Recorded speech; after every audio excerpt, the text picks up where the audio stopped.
A crowded flight, a simple request for coffee, and a single scalding accident that would ignite a firestorm. For retired Colonel Marcus Thorne, a man who had faced down enemies on the battlefield, the most insidious foe he would encounter was hiding in plain sight wearing a flight attendant's uniform. You think you know how this story ends? A quick apology, a stained shirt. Think again. What happened next at 30,000 feet would not only change her life forever, but would send shockwaves all the way to the Pentagon. This isn't just a story about spilled coffee. It's about prejudice power and the devastating price of underestimating a quiet hero. The hum of the Rolls-Royce engines was a familiar lullaby to Colonel Marcus Thorne, a sound that had been the backdrop to so much of his life. 41 years in the army, from the dusty plains of Iraq to the snow-dusted mountains of Afghanistan, and the drone of an aircraft was more home than silence ever could be. Now, in the twilight of his career, he was a civilian consultant to the Department of Defense, a title that felt as ill-fitting as the crisp new suit he wore. He was flying from Washington, D.C. to Austin, Texas, to deliver a keynote speech at a conference for Gold Star families. A speech he had rewritten a dozen times, each draft feeling more inadequate than the last. He stared out the small oval window, the patchwork of the American heartland, scrolling by beneath him. His thoughts drifted to a different flight, a different time.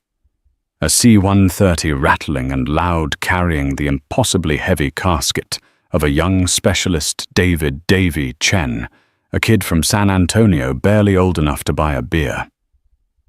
Marcus had been the one to write the letter to Davy's parents. He had been the one to stand before them at the funeral, the Texas sun beating down on his dress uniform, and offer words that felt like ashes in his mouth. Now, years later, he was returning to Texas to speak to families just like the Chens. How could he, a man who had come home, possibly find the words to comfort those whose loved ones had not? The weight of that responsibility settled heavily in his chest. He shifted in his cramped economy-class seat, the fabric of his suit clinging uncomfortably to his powerful frame. He could have flown first class. The conference organizers at the Hope for Heroes Foundation had insisted. But Marcus had politely declined. He never felt right in those plush, spacious seats, a world away from the soldiers he had commanded. He preferred to be among the people, to observe, to listen. It was a habit forged in the field, where understanding the terrain and the populace was as crucial as any battle plan. The flight attendant, a woman with a name tag that read Heather, moved down the aisle with a practiced, almost aggressive efficiency. She had a sharp, angular face, and her blonde hair was pulled back in a tight, severe bun that seemed to pull at the corners of her eyes, giving her a look of perpetual irritation.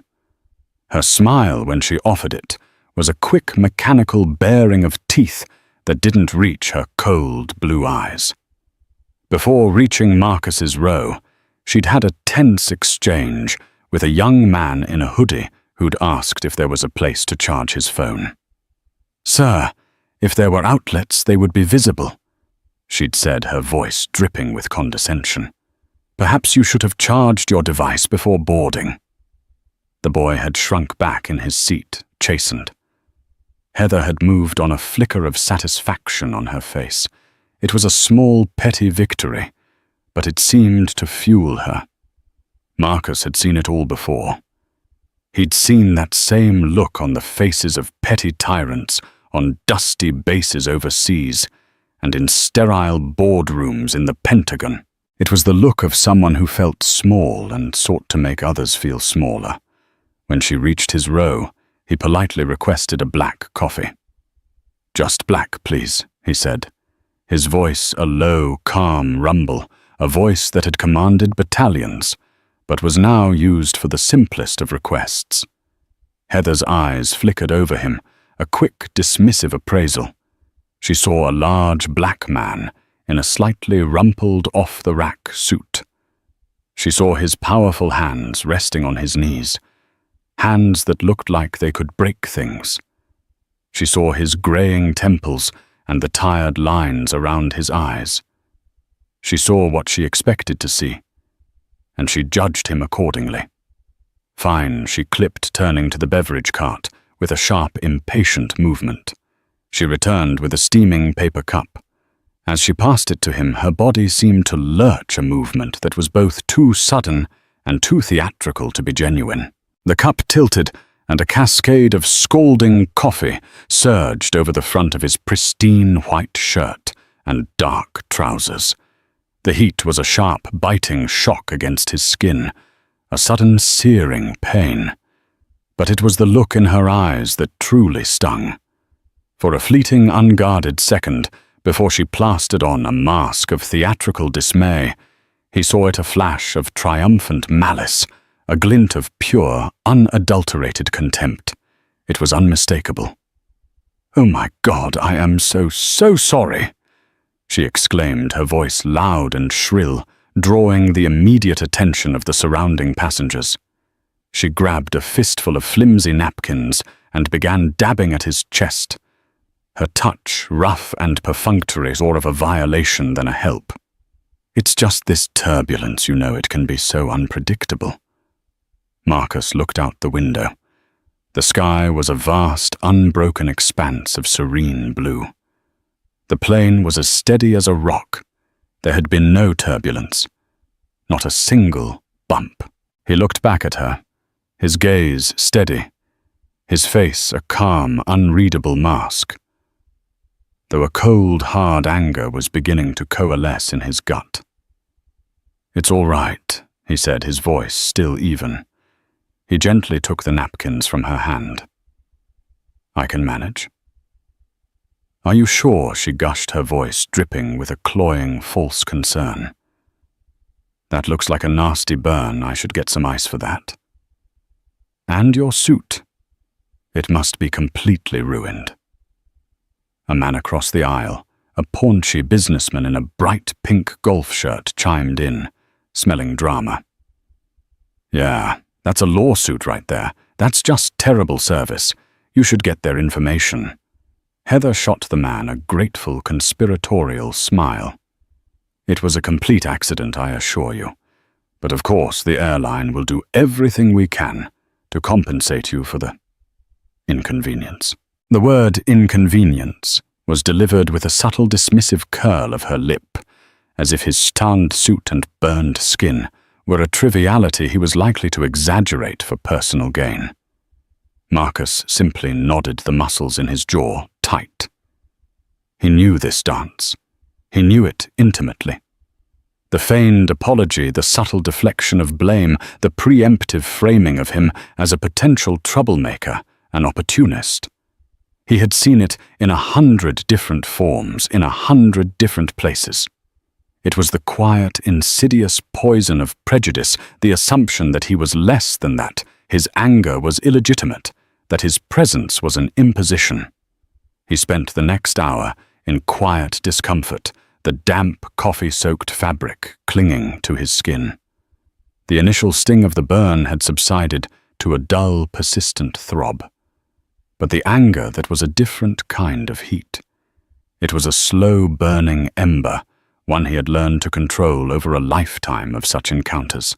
He thought of the young men and women he had led, soldiers of every race, creed, and color. He thought of Davy Chen, who had died for the ideals of a nation that still in so many ways failed to live up to them. He thought of the Gold Star families. He was going to meet families who had sacrificed everything. And he thought of the quiet dignity they carried in the face of unimaginable loss. He would not make a scene. He would not give this woman the satisfaction of seeing him lose his composure. That was the victory she wanted. But he would not let this go. There were lines that once crossed could not be ignored. And Heather, in her casual cruelty, had just crossed a very dangerous one. As the plane began its descent into Austin, Heather bustled down the aisle, collecting trash with a renewed sense of purpose. When she reached Marcus's row, she offered him another one of her brittle smiles, this one laced with a hint of condescending pity. "I do hope you'll be able to get that stain out," she said, her tone a little too cheerful. "You should try club soda. It works us wonders on cheap fabrics." Marcus looked up at her, his eyes holding hers for a long moment. "I'm sure it does," he said, his voice quiet, but laced with an undeniable authority that seemed to momentarily startle her. "But I have a feeling this particular stain will be a little more difficult to remove." Heather's smile faltered for a second, a flicker of uncertainty in her cold blue eyes. But then she recovered her arrogance, reasserting itself like a shield. She shrugged dismissively and moved on, her mind already on her post-flight plans. He was just another disgruntled passenger, a brief annoyance in her day. She had no idea who she had just provoked.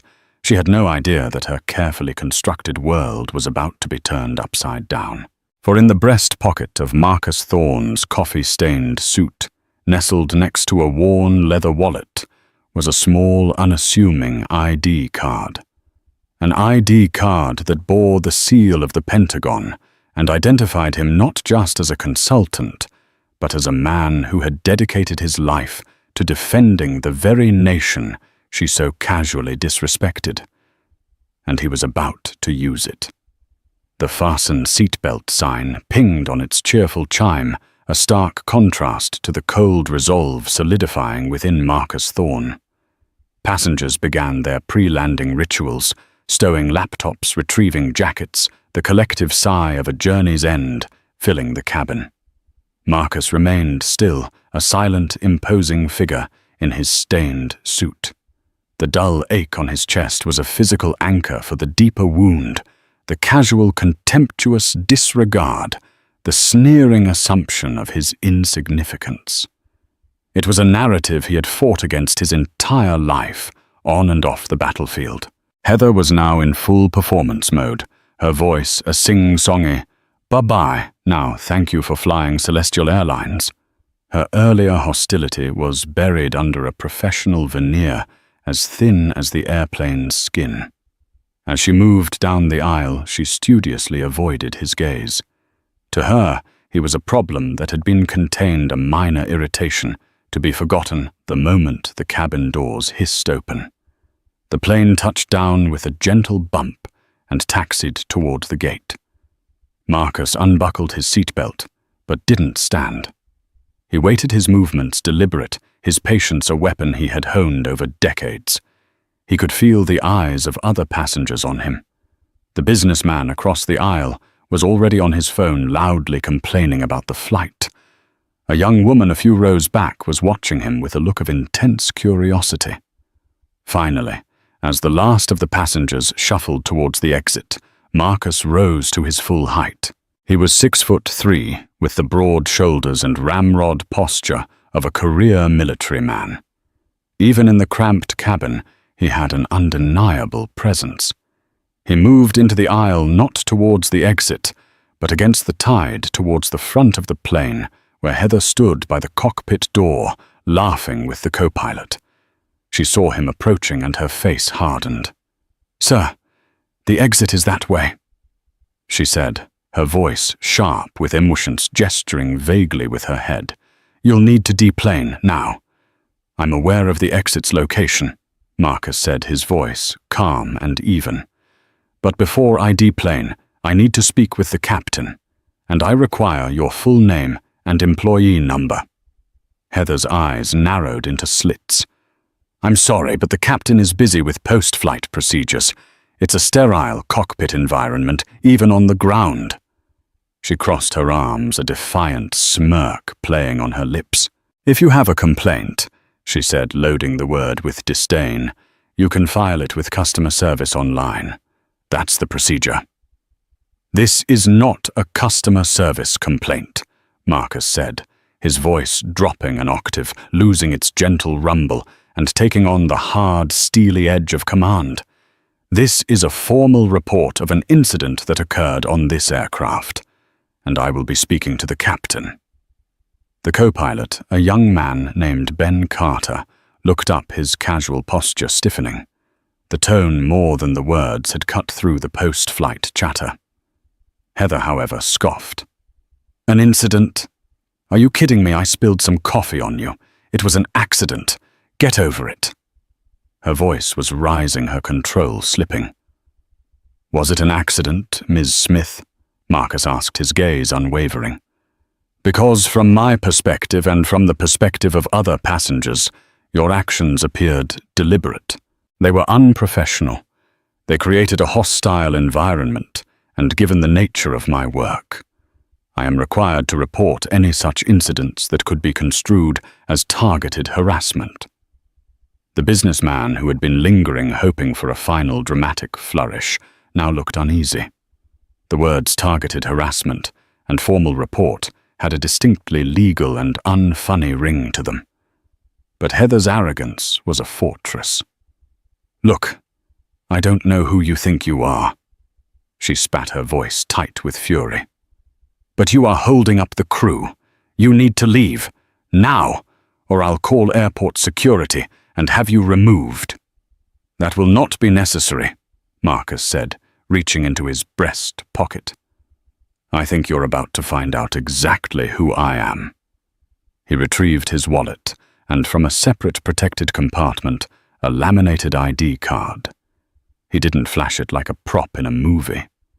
He held it out his hand, as steady as granite. The card was simple, almost plain. But the golden eagle embossed on it, the seal of the Department of Defense, seemed to catch the cabin light and shine with an almost incandescent brilliance. Below the seal in bold black letters were the words, "Marcus A. Thorne, Senior Consultant, Office of the Secretary of Defense, the Pentagon." The silence that followed was so profound, it seemed to suck the very air out of the cabin. Heather's face, which had been a mask of defiant fury, seemed to crumble in stages. The color drained from her cheeks, leaving behind a pasty, sickly pallor. Her jaw went slack. Her eyes, wide with a dawning, horrified comprehension, were locked on the ID card, as if it were a venomous snake. The co-pilot Ben Carter leaned forward, his own eyes glued to the ID. He recognized the seal instantly. He had been in the Air Force for 8 years before joining Celestial. He knew what that ID signified. It wasn't just a government job. It was the highest level. It meant power access and influence that he could barely comprehend. It meant that the man standing before them was not just another passenger. He was someone who could make a single phone call and dismantle careers. "General Thorne," Ben asked, his voice barely a whisper. The name resonated from his time in the service. Not this man personally, but the legend of General Thorne, a 3-star known for his tactical genius, his unwavering integrity, and his fierce devotion to his soldiers. Marcus gave a slight nod in Ben's direction, a flicker of acknowledgement. "It's just Mr. Thorne now, son. I'm retired from the service." He then turned his gaze back to Heather, who looked as if she were about to be physically ill. "I need your name and employee number," Marcus repeated. His voice was now devoid of any emotion, flat and absolute. It was the voice of a man who had given orders that sent men into battle. It was a voice that expected and received compliance. Heather stammered, her bravado completely evaporated, replaced by a raw, naked fear. Heather Smith, my employee number is 7432B. "Thank you, Ms. Smith," Marcus said, tucking the ID away. He then turned to the co-pilot. "Mr. Carter, I would appreciate a word with your captain now, in private." Ben Carter practically leaped from his seat. "Yes, sir. Right away, sir." He knocked on the cockpit door. Captain Rostova. You're needed in the cabin. It's urgent." The cockpit door opened, and a tall, formidable woman with silver-streaked hair and piercing grey eyes emerged. Captain Eva Rostova was a veteran pilot with over 30 years of experience and a no-nonsense demeanor. She had seen it all. But the scene greeting her, a terrified flight attendant, a wide-eyed co-pilot, and a tall, imposing black man in a coffee-stained suit who seemed to command the very air around him, was a new one. "What in God's name is going on here?" she demanded, her voice crisp and authoritative. Ben Carter quickly and quietly explained the situation, his voice hushed and urgent. At Captain Rostova's request, Marcus produced the ID again. She took it, her practiced eyes examining it for a long moment. A flicker of recognition, then deep concern crossed her face. She looked at Marcus, then at the trembling Heather, and then back at Marcus. "Mr. Thorne," she said, her voice now respectful but firm. "I am Captain Eva Rostova. I am in command of this aircraft. Please walk me through exactly what happened." Marcus recounted the incident, his tone objective and dispassionate. He didn't embellish or editorialize. He simply stated the facts, the lack of turbulence, the deliberate nature of the spill, the dismissive and contemptuous attitude of Ms. Smith, her refusal to take his initial complaint seriously, and her final threat to have him removed. As he spoke, the elderly woman who had been seated behind him, Mrs. Gable, stepped forward. "He's telling the truth, Captain," she said, her voice quavering but clear. "I saw the whole thing. That young woman was terribly rude to him. There was no turbulence. She all but threw that coffee on him." Captain Rostova listened intently, her expression hardening. When Marcus had finished, she turned to Heather. "Ms. Smith, is this an accurate account of the events?" Heather, who had been staring at the floor, looked up, tears streaming down her face, her carefully constructed world shattered. "It was an accident, I swear. I was just having a bad day."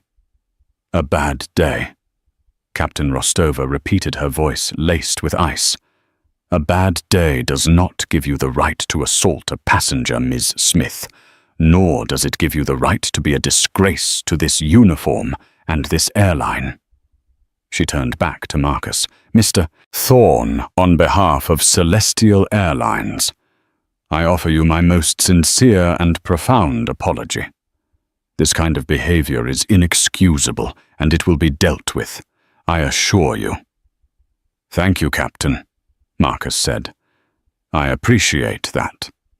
We will, of course, cover all of your cleaning costs and offer you a voucher for a future flight," Captain Rostova continued. Marcus held up a hand. "That won't be necessary, Captain. I am not looking for compensation. I am looking for accountability." He paused, letting his words hang in the air. "I'm on my way to a conference for Gold Star families.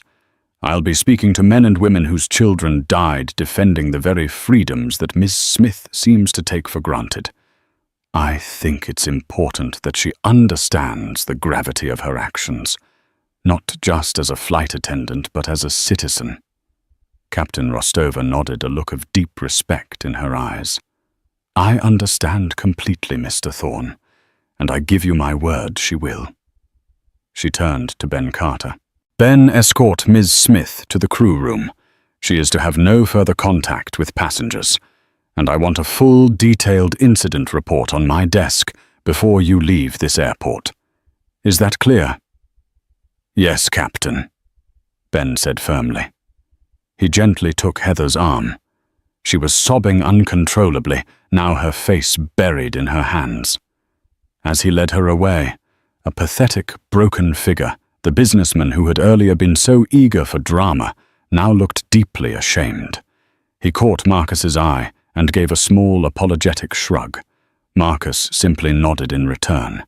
He had not wanted to humiliate Heather, but he knew that sometimes, for justice to be served, The truth must be brought into the light, no matter how harsh and unforgiving that light might be. As he finally made his way to the exit, Captain Rostova stopped him one last time. "Mr. Thorne," she said, extending her hand. "It was an honor to have you on my flight, even under these unfortunate circumstances." Marcus shook her hand. "The honor was mine, Captain. You run a tight ship." As he stepped onto the jet bridge, he took a deep breath of the warm, humid Texas air. The incident was over, but he knew the story was far from finished. The wheels of a much larger machine had just been set in motion. And for Heather Smith, the real turbulence was just beginning. The sterile, impersonal environment of the Celestial Airlines corporate headquarters in Dallas was a cathedral of beige carpets and muted tones designed to project an aura of calm, unassailable competence. But on the 42nd floor, in the expansive corner office of Richard Davenport, Vice President of In-Flight Services, the mood was a gathering thunderhead.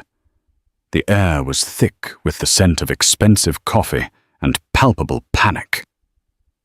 Davenport, a man whose tailored suits and calculated demeanor were his armor, stood by the floor-to-ceiling window, staring down at the sprawling city, but seeing nothing. Across from him, seated at his polished mahogany desk, was Eleanor Vance, the airline's chief legal counsel.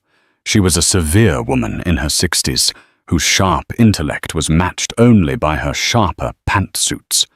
Between them lay the initial incident report from Captain Rostova, along with a passenger manifest, and a hastily printed, heavily highlighted profile of one passenger in particular.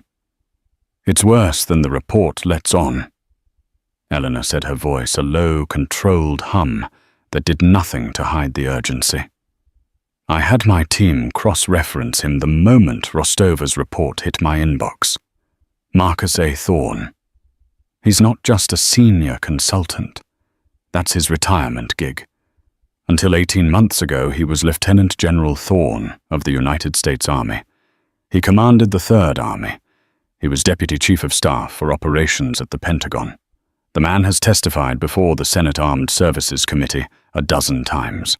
"Richard," she said, looking up at him, her gaze piercing. "This man doesn't just have friends in high places. He is the high place." Davenport turned from the window, his face grim. "And our government contracts." "Exactly," Eleanor affirmed, tapping a perfectly manicured finger on another document, a summary of Celestial's lucrative contracts to transport military personnel. "We're in the middle of renegotiating the transatlantic routes. It's a 9-figure deal. An official complaint from a man of Thorne's stature, especially one citing discriminatory behavior, wouldn't just be bad pour. It could be grounds for the Department of Defense to invoke a character clause and open the contract to other bidders.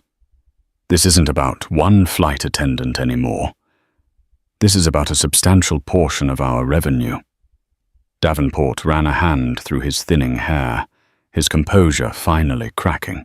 "So a flight attendant with a bad attitude decides to play bully on a Tuesday morning, and now our entire DoD portfolio is at risk." Over a cup of coffee. "It's never about the coffee, Richard." "You know that," Eleanor countered, her tone dry. "It's about the optics, Captain Rostova's report, the co-pilot's addendum, and the statement from the witness, Mrs. Gable, all paint a picture of deliberate, targeted aggression. If Thorne decides to frame this as a civil rights violation, and he's more than connected enough to get the right ears to listen, the ensuing media storm would make a hurricane look like a spring shower." "So what's our play?" Davenport asked, collapsing into the leather chair opposite her. "Fire her. Issue a groveling apology. Offer the general a lifetime supply of first-class tickets and his own private jet." "Firing her isn't the clean solution you think it is," Eleanor cautioned. "We're a union shop. She'll file a grievance claim. It was an accident that she's being made a scapegoat to appease a powerful man. The flight attendants' union would be obligated to back her. It gets messy, drawn out, and public. We need to be bulletproof. We need a reason to terminate her that is so airtight, so undeniable that the union wouldn't dare touch it. We need leverage. Davenport stared at his chief counsel, a cold, calculating light entering his eyes.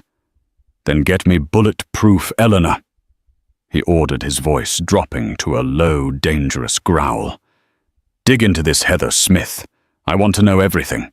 Performance reviews, past complaints, social media, ex-boyfriends, overdue library books, everything. Find me the leverage to make this go away." While the corporate machinery whirred to life in Dallas, Heather Smith stewed in the forced quiet of her apartment. For 3 days she had paced the floors, replaying the scene on the plane. The narrative in her mind twisting and morphing until it bore little resemblance to reality. In her version, she was the victim. The man had been rude from the start, his request for coffee a demand. He was huge, intimidating, his quietness a form of aggression. She had been flustered, working a long shift, stressed about her car, and he had loomed over her. It was an accident, a complete accident, and now her entire career was on the line because of some arrogant man in a suit who thought the world owed him something. The anger burned away the fear, leaving behind a hard, self-righteous certainty. She picked up her phone and called the one person she knew would understand, the one person who always took her side, her younger brother, Kevin. "Hey, sis." His voice came through the speaker, tinged with its usual sullen apathy. "What's up? Kev, I'm in huge trouble," she began, her voice cracking with practiced vulnerability. She recounted her carefully edited version of the story, painting Marcus as a demanding, aggressive passenger and herself as a harried professional just trying to do her job. "They put me on leave. They're investigating. I think they're going to fire me, Kev. All because I accidentally spilled a little coffee." "What a jerk," Kevin grumbled immediately. "It's always them, isn't it? Always looking for a handout, always playing the victim card the second something doesn't go their way. Like that foreman on my last job. Wrote me up for being 5 minutes late when he lets his own buddies wander in whenever they want." The validation was like a soothing balm on her frayed nerves. "That's what I said," Heather exclaimed, her voice gaining strength. "He was just trying to provoke me. You should have seen him, Kev. Big guy, all puffed up in his cheap suit, probably thought he could scare me into getting him a bunch of free stuff. Now he's probably trying to sue the airline for millions." "Well, don't you let them," Kevin said, his voice hardening with conviction. "You fight it. You call the union rep right now. You tell them you were being harassed, that you felt threatened. It's your word against his. They have to protect you. It's in the contract." Heather hung up the phone, feeling vindicated. Her resolve steeled. Kevin was right. She was the one being wronged here. She would fight this. She would not be made a scapegoat. Miles away, in a cavernous Austin convention center, Marcus Thorne stood on a stage looking out at a sea of faces that reflected a quiet, profound grief. He was surrounded by the mothers and fathers, husbands and wives, sons and daughters of America's fallen heroes. The speech he had meticulously prepared felt hollow, its words about policy and support systems inadequate for the depth of emotion in the room. As he looked at their faces, he thought of Specialist Davy Chen and the incident on the plane, and the two threads intertwined in his mind. He set aside his notes. "Good morning," he began, his voice resonating with a quiet power that commanded attention. "I was going to talk to you today about programs and policies, but instead I want to talk about promises. He looked toward a man in the front row whose lapel bore a pin with a photo of a young Marine. The uniform your son wore, the flag he served under, represents a promise. It's a promise of a nation dedicated to the ideals of liberty, equality, and respect. Your loved ones fought and died for that promise. They fought enemies abroad who sought to tear it down. But there is another battle, a quieter one, that we must all fight every day. It's the battle against the enemies within our own hearts, the enemy of prejudice, the enemy of indifference, the enemy of casual cruelty. He paused, his gaze sweeping the silent room. Yesterday on my flight here, I had an encounter. It was a small thing, a slight that in the grand scheme of things means nothing, and yet it meant everything, because in that moment I was reminded that the dignity your children fought for is still so fragile. It can be dismissed with a sneer, discarded with contempt. Every time we allow prejudice to go unchallenged, every time we treat another human being as less than we dishonor the sacrifice of those we are here to remember, we tarnish the promise they died to protect. Our duty to them is not just to remember their sacrifice, but to live our lives in a way that makes that sacrifice meaningful. To fight for that promise not just on the battlefield, but in our daily lives, in our every interaction. A profound hush fell over the room. A silence not of emptiness, but of shared, painful understanding. When he finished, the applause was a wave of emotion, a testament to a truth that had been spoken from the heart. Back in Dallas, the bulletproof evidence landed on Richard Davenport's desk with the thud of a closing coffin lid. The investigator he'd hired, a cynical ex-cop named Miller, had found the skeleton in the Smith family closet. Miller's report was concise and brutal. It detailed Kevin Smith's arrest and subsequent plea deal for his involvement with the Sons of the Southern Order, a white supremacist domestic terror group. It included the detail that Kevin had been instrumental in building the explosive device intended for a historic black church in Alabama. Davenport stared at the report, a feeling of cold, triumphant dread washing over him. This was it. This was his leverage. This wasn't just a union dispute anymore. This was toxic. This was radioactive. He called Heather back into his office. The pretense of corporate civility was gone. The air in the room was glacial. "Please sit down, Ms. Smith," he said, his voice deceptively calm. Heather sat clutching her purse, ready for a fight. "Mr. Davenport, I've spoken with my union representative, and I am formally stating that I felt harassed and threatened by the passenger in question. I intend to file a full grievance. Save it." Davenport cut her off, his voice like a shard of ice. He let the silence hang for a moment before he slowly slid a single redacted page of the investigator's report across the polished desk. "I'm more interested in talking about your family, specifically your brother, Kevin Smith. Ring any bells, Miss Smith?" Heather stared at the paper. She saw the name of the white supremacist group. She saw the words explosive device and conspiracy. The blood drained from her face. The world tilted on its axis. The carefully constructed floor of her life had just given way to a bottomless abyss. I don't know what you're talking about," she stammered, her voice a reedy whisper. "Don't you?" Davenport leaned forward, his face a mask of predatory satisfaction. "Let me be crystal clear.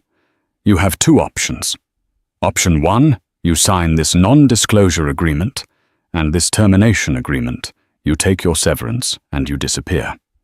You never work for another airline.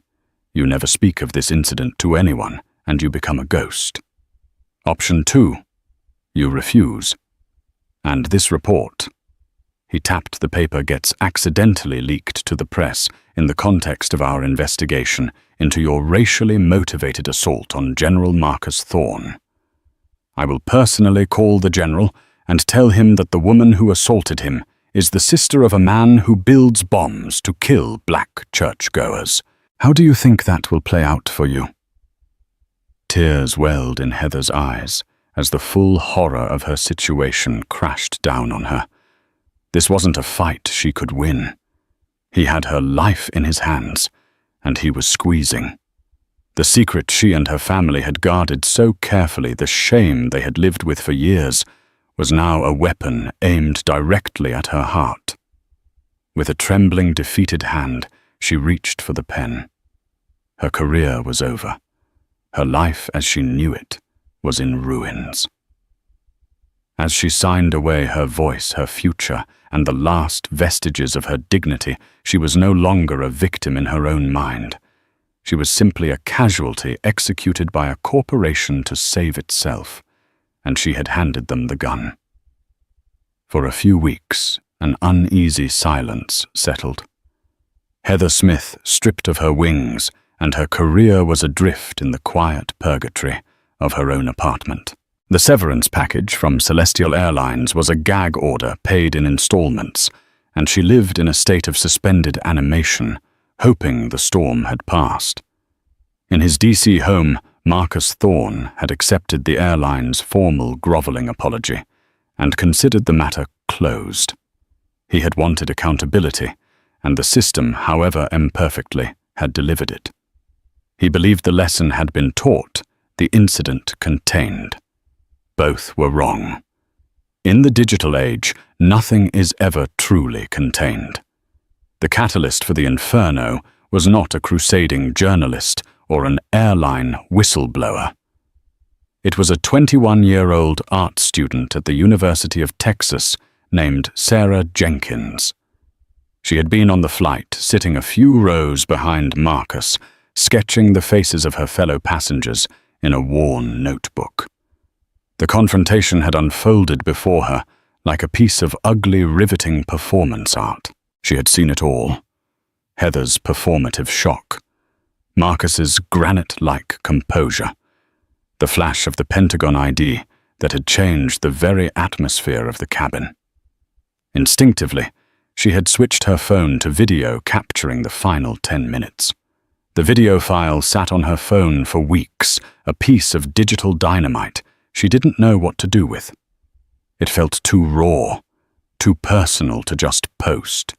It was a person's career, a person's life, however much she had deserved the takedown. But the image of Marcus Thorne's quiet dignity haunted her. He reminded her of her own grandfather, a man who had faced a lifetime of slights with a similar weary grace. One evening, scrolling through her newsfeed, she saw another story of a family being mistreated on a different airline. A wave of frustration and anger washed over her. The patterns repeated endlessly. With a newfound resolve, she opened Twitter. She watched her recording one last time, the grainy footage a perfect capsule of casual cruelty and righteous consequence. She typed out the caption, her thumbs moving quickly before she could second-guess herself. Racist flight attendant on Celestial Airlines accidentally spills coffee on a black man. Wait for the ending. It's epic. Hashtag flying while black. Karma. Celestial Airlines. She attached the video file, and with a deep breath she tapped the post button. For a moment, nothing happened. It was just another tweet, a drop of water in the infinite ocean of the internet. Then her phone buzzed, and again, and again. For the first few hours it was a ripple. By morning, it was a tsunami. A prominent social justice activist with millions of followers had retweeted it. A famous actor shared it on Facebook. By noon, it was the top story on Reddit. Sarah's phone became a vibrating, chiming brick of notifications, the digital roar of the world discovering her video all at once. Coffeegate and flight attendant. Heather were trending globally. For Heather, the day began like any other in her new, diminished life.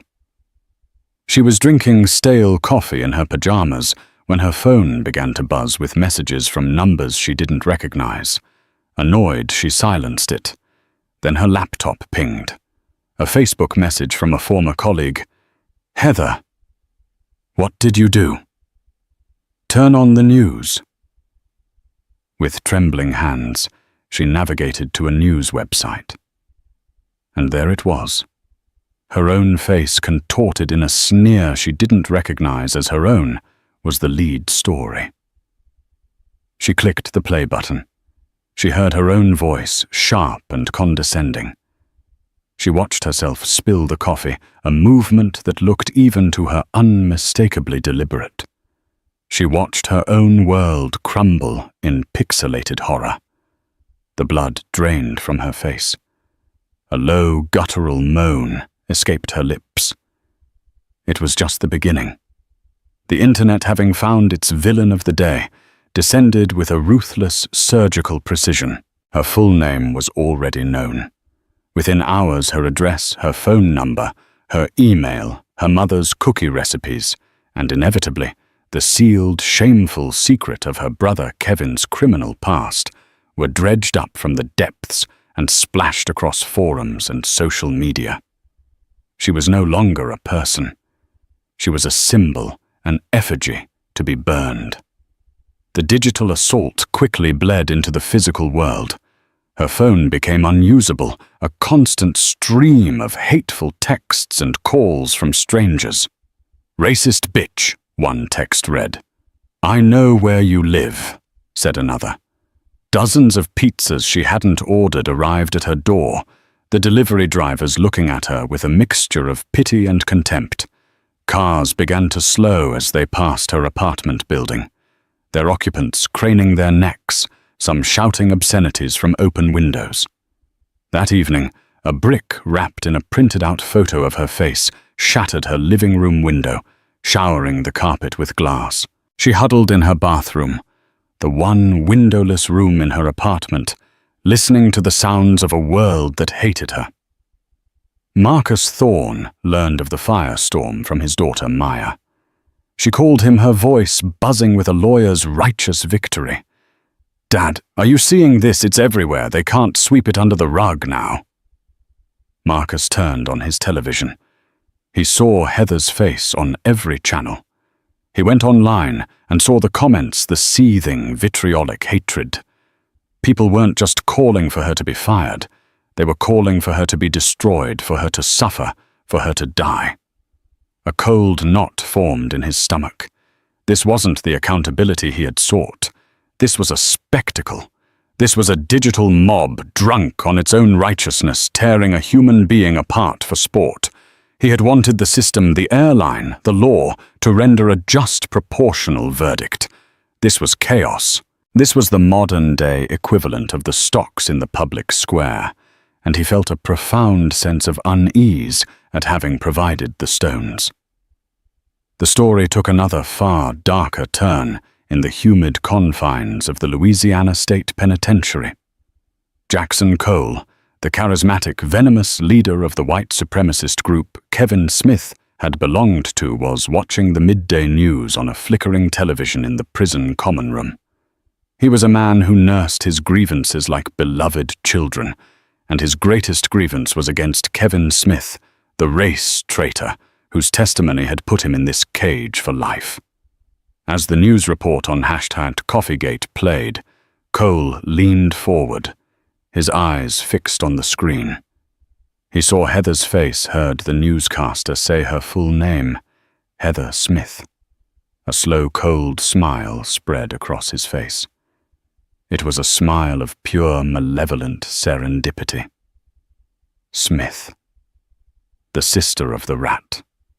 In his twisted worldview, the poison of the traitor ran through the entire bloodline. Fate, he believed, had just delivered him an instrument of vengeance. Using a contraband burner phone, he made a single call to his network on the outside. The message was simple. The sister of Kevin Smith had made herself famous. She was to be found. She was to be punished. The family had a debt to pay. The threat was credible enough to trigger FBI protocols. 2 agents appeared at Heather's door, their presence both a rescue and an imprisonment. They moved her that night to an undisclosed safe house, a sterile apartment in a city she didn't know. She was now a fugitive, not from the law, but from the consequences of her own actions. The final brutal blow of karma landed a month later, not on Heather directly, but on the quiet, unassuming source of her worldview, her parents. In their small Pennsylvania town, they became pariahs. Reporters camped on their lawn.